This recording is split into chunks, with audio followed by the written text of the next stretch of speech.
This week on Unleashed, the Cask, Roger Malcom, and Edrys Wolff challenge the Dragons as represented by Ace Perry and Dale Patricks for the Global Tag Team Crowns. Plus, Dylan Cole has demanded a match and says he won't leave the ring until he gets one. Will his demands be met? Find out momentarily on Unleashed. August 26th, Sahara Grotto, Indianapolis, Indiana. WrestleARTS 11 Heat Stroke. Dale Patricks, Ace Perry, the Dragons, current holders of the Global Tag Team Crown. Your competition just got fierce. We are the Cask. I am warrior poet seer Roger Malcom. He is the Alpha, Edrys Wolff. You see, Dragons, WrestleARTS is very familiar with the two of us, the warrior poet seer and myself. We're coming for those global tag crowns.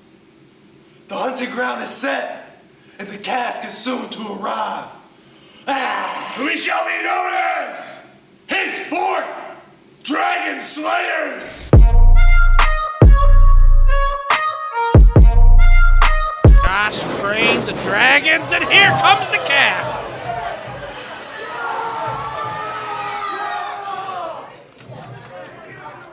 All right, so this is for the Global Tag Crown, the Cask versus the Dragons.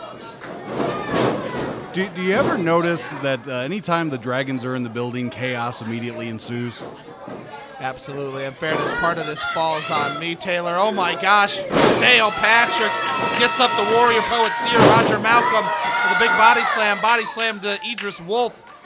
Dale Patricks gets the match started. This is for the Global Tag Crown. The crown holders, the Dragons. Oh my gosh, and a big shot to Dale Patricks right on the chest of Roger Malcom. So to be clear, the Dragons, comprised of Ace Perry, Dale Patricks, and Never Say Die Josh Crane, this trio has the tag team championships. Any two of them can defend the tag team crown. That is correct. And presently, it's going to be Dale Patricks and Ace Perry defending the crowns. Yes, later this evening, Josh Crane will be defending the Wrestle Nerds Championship against Avery Hertz.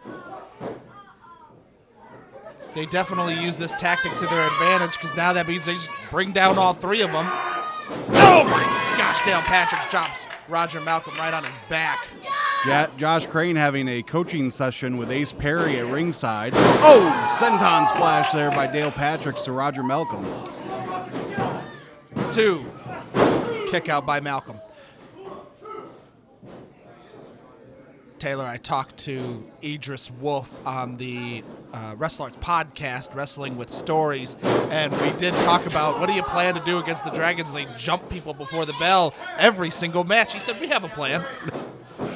So they decided that they would beat them at their own game. Well, you have to. Yeah, absolutely. I mean, the Cask is not exactly known for being good guys, being just really friendly, real friendly like.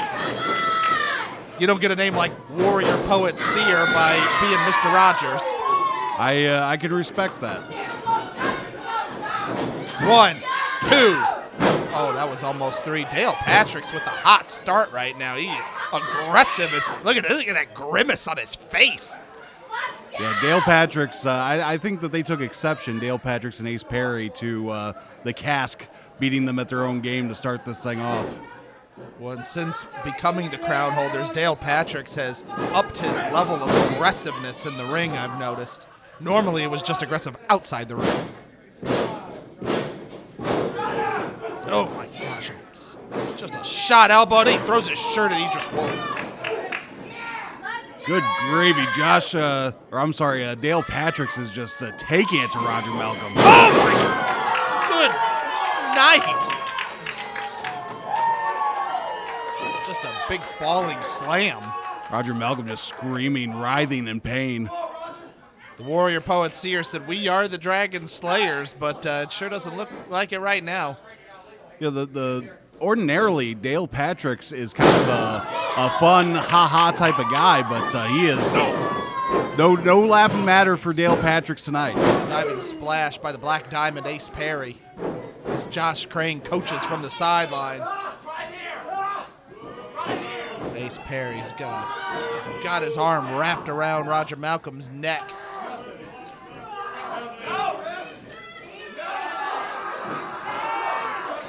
Edrys Wolff, the big man, trying to get in there. Well, and this shows the youth, the inexperience of Edrys Wolff, because all it did was give Ace Perry more time with Roger Malcolm. The Dragons, their goal is to put Indiana Wrestling on the map. Dale Patrick's ferocious stomps to the chest, and Roger Malcolm is quickly running out of steam. Roger Malcolm known for his high energy, but oh my gosh, he looks completely drained right now as a boot choke to the corner by Dale Patricks. The Dragons are isolating Roger Malcolm in the corner and just taking it to him. Edrys Wolff desperate to get in there. Josh Crane is choking Roger Malcolm in the corner as Ace Perry celebrates. Edrys Wolff, clearly a very emotional, very, very high-tempered individual, and the Dragons are taking advantage of that. Taylor, is this the best we've ever seen Dale Patricks inside the ring? You know what? Actually, yeah, I think it is. And not that Dale Patricks has ever not looked good, but man, he is on it tonight. Well, normally there is a level of brutality that the Dragons bring inside the ring, and I think that we can attribute a large portion of that to Josh Crane. But with him out of this match for his match against Avery Hurts to kick out it, Roger Malcolm still has a little bit left in the tank. But with Josh Crane is preoccupied tonight defending the WrestleNerds Championship, somebody has to step in and bring that level of viciousness, and right now that's Dale Patricks. Ace Perry has him grounded, has that front face lock securely locked in. Ace Perry, excellent at psychologically running those mind games to pick apart their opponents. Edrys Wolff is playing right into him from the sideline. They're taking Edrys Wolff out of his element, keeping him on the sideline, keeping him cut off. Roger Malcolm's getting picked apart by all three Dragons, and this is their game. Nobody does it better than the Dragons. I firmly believe that. They don't win too many popularity contests, but they are the best at what they do. Wow! Is that a sling blade by Roger Malcolm, the Warrior Poet Seer? And this might be what he needs to get over there and make the tag to Edrys Wolff and get the Cask back into this contest. No, Roger's on the wrong side of the ring. Ace Perry's already got a hold of his leg. Black Diamond grabs the boot. Oh, but he somersaults and makes the tag. No, and Edrys Wolff with a ferocious clothesline. Another one, and here we go. Oh, the Alpha Wolf. You don't see Ace Perry make too many mistakes, but he made a mistake when he let go of Roger's leg. Absolutely. Oh, my gosh, and Edrys will grab in the left hand, and Dale Patricks that takes him down with a Russian leg sweep, and then here comes Ace Perry. No. Oh, my gosh, and Patricks takes him down. Dale Patricks trying to take back over this match, take that energy, take the aggression. Tag, here comes Ace Perry. Oh my gosh, a jumping stop to the back of the skull of the Alpha Wolf. Roger Malcolm hops into the ring. He's still got something left in the tank. Josh Crane over on the outside acting like the commander-in-chief. Edrys Wolff tagging back in Roger Malcolm. The Diamond goes for a double axe handle and gets stopped. Here comes Wolff. Oh, shoulder. The rest to the corner. Oh my gosh. No! That's the key to the Cask. That's it, too. Kick out. That should have been everything. That was the key to the Cask. No one's kicked out of that. What a tremendous showing here by the Cask.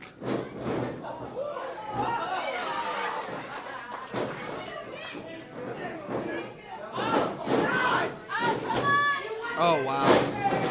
Oh, my goodness. That's it. Good night. One. Oh, Idris Wolff once more. He tags in Roger Malcom, the Warrior Poet. Sear and went for the elbow, but got the Ace Perry got the knees up. Well, I have to admit that I am impressed with the way the Cask has performed here tonight against the Dragons. They balance each other very well. Oh my gosh. Patrick. Something of a choke slam. Oh, wow. The Black Diamond with the Swanton Bomb. Oh, I know where we're going here. This is going to be that Diamond Cutter. There it is! The Diamond Cutter set up by Dale Patrick's, executed by Ace Perry, and that's 3. The Black Diamond with the springboard Diamond Cutter, and that's all she wrote for the Cask.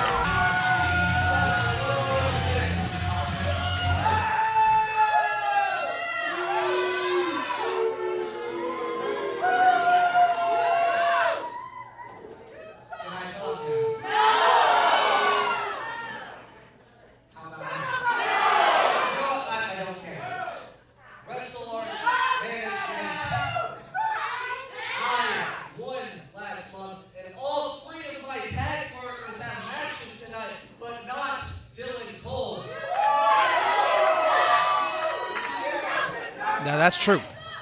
So I am not asking, I am demanding not only a referee.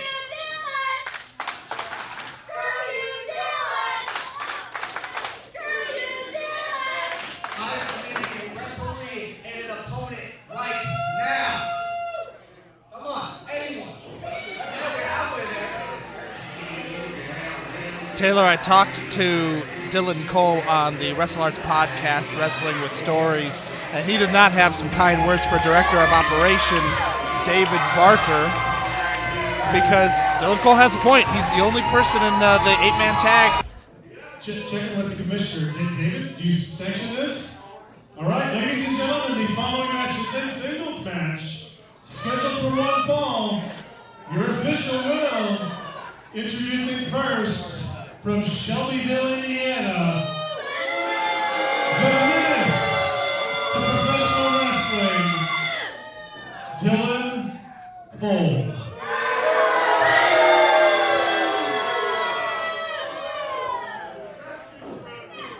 Answering his challenge in the corner to my right, from London, Ontario, Canada, he is Dex Royal!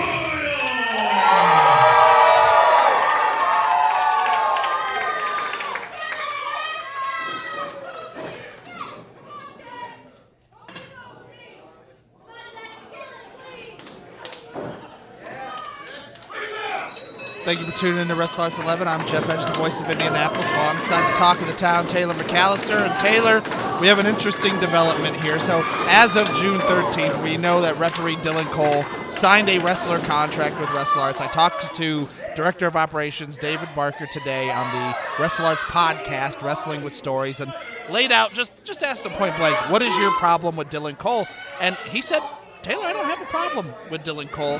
He said, I enjoyed his referee work. The fans did not. The fans certainly couldn't stand Dylan Cole, but that didn't bother him. But Dylan Cole became disenfranchised with being a referee. He kept trying to get involved in the finishes of matches, especially with Brandon Profit, and he ended up having to be let go from his referee WrestleARTS contract, and he wanted to get in as a wrestler. We call him he's the second most despised wrestler in WrestleARTS, and probably the most despised person. And here he is tonight demanding a matchup, and Director of Operations David Barker said, well, I got somebody, Dex Royal, sitting in the back. Let's make the match. And how about this Dex Royal? He is just on fire. Dylan Cole was very quick to point out that in WrestleARTS, he is 1-0. He is undefeated. On the WrestleARTS podcast, he did note that it's a travesty how Dylan Cole's treated, that he was in the winning match, he was not booked. 2 of his teammates are in championship matches here tonight at WrestleARTS 11. He just celebrated his 20th birthday last week, and he's got a chip on his shoulder, Taylor. Well, you know, you act a certain way, and people tend to act a certain way towards you, and when you get treated like that, you get a chip on your shoulder. But, Yeah, it all could have been avoided if Dylan Cole just would have been a little bit less of a tool. Oh, big old chop right here. And to let you inside on our happenings at the Sahara Grotto, Taylor, is that I came in here very early. I was one of the, not the first person in the building, but I was in here doing the podcast early, just setting things up. And Dylan Cole almost beat me to the building. He was one of the first people in here. He showed up very early at the Sahara Grotto without a contract to wrestle. He came in. They allowed him to run the ropes. They allowed him to practice. They allowed him to train. And maybe Director of Operations David Barker saw that and said, all right, I'll give you a match.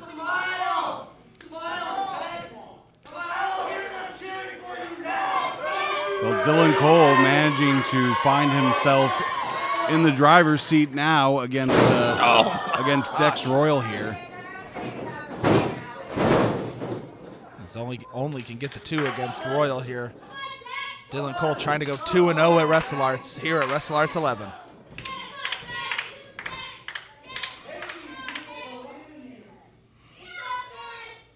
Dylan Cole said, make these people believe in you. He's getting awfully arrogant without his cronies here. And Jordan Dye, oh my gosh, and Cavron Cameron.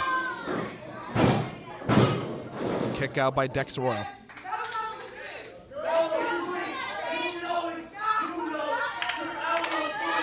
Dylan Cole spending way too much time flapping his gums, and he's going to let Dex Royal recover.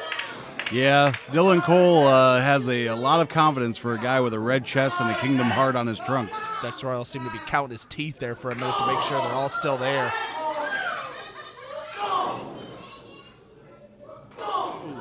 That's what happens when you let up to jaw jack. Dex Royal throwing some big haymakers, but Dylan Cole quick enough to duck underneath him, but Royal catches the leg.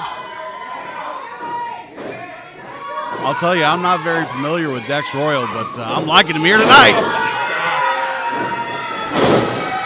Clubbing forearm to the mouth of Dylan Cole. The reversal by Cole into the corner. Royal off the second rope. Oh, wow. Oh, my gosh, a step-up kick.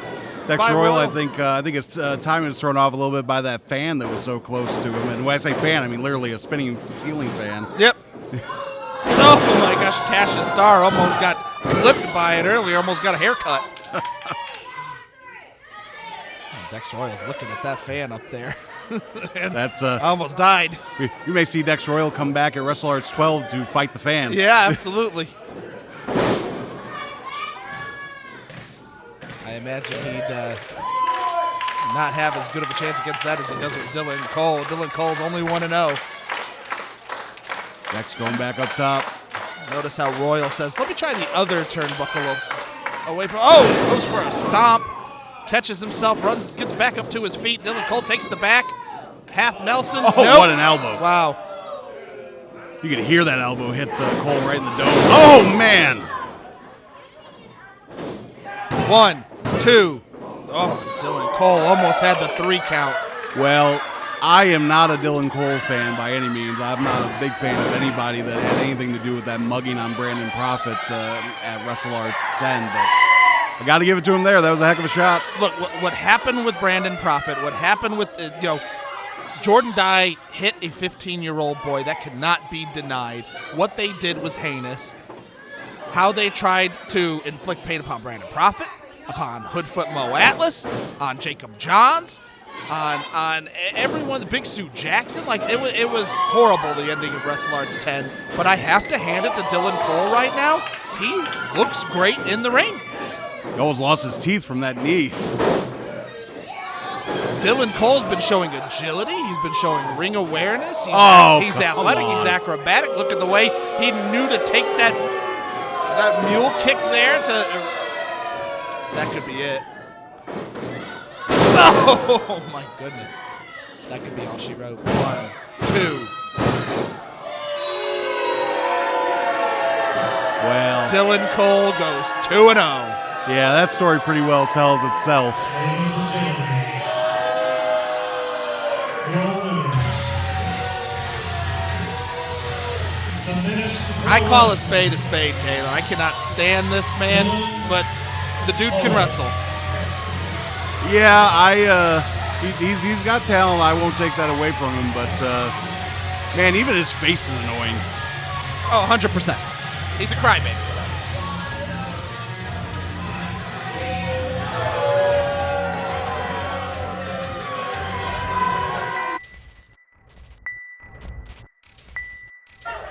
Only film good when others sitting. What is this?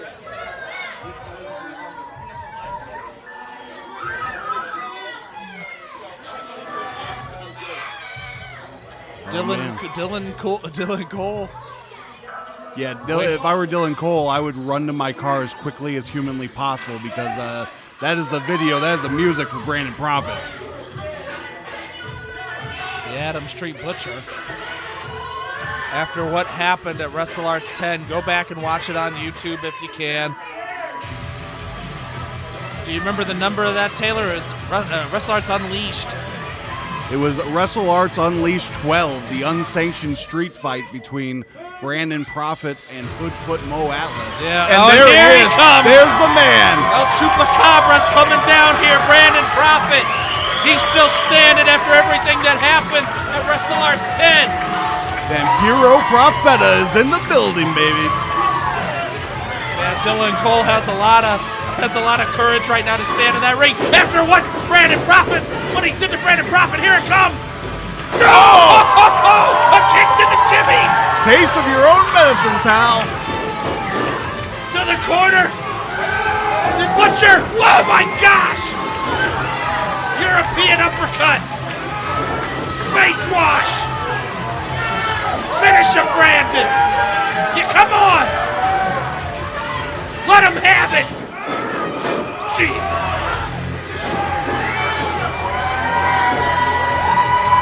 Brandon Profit getting a little payback on Dylan Cole. Where's Cole's cronies now? Well, you know Jordan Dye's not coming out for anybody else. He'll be happy to let Dylan Cole come out and watch his back and save him.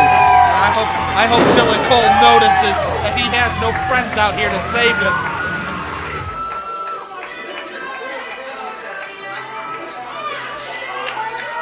Hell yes!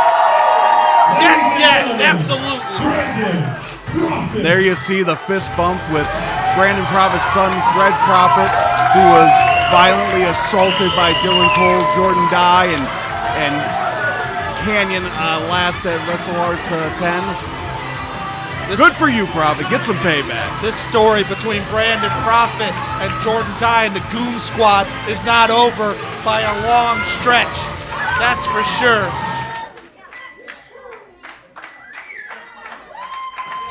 Join us next time on Unleashed as the self-proclaimed savior David Ali goes one-on-one with the world-traveled Ratty Daddy Cole Radrick. Plus, the global women's crown holder Holly Cromwell is scheduled to take on independent wrestling sensation and SCI winner Rachel Armstrong. See all this and more next time on Unleashed. I was just informed that my opponent for WrestleARTS this weekend has decided to back out of the match. I call that a smart move on her part. You see, I am the female wrestler in Indiana. So, it's not a surprise that my opponent has suddenly had a change of heart. I am the biggest, strongest, toughest female in that locker room, so it really doesn't matter who decides to stand across that ring from me. My veteran advice to you is, make sure you do your homework on Big Al this week, because this is going to be your biggest, most brutal match to date. See you at Sahara Grotto on the 26th.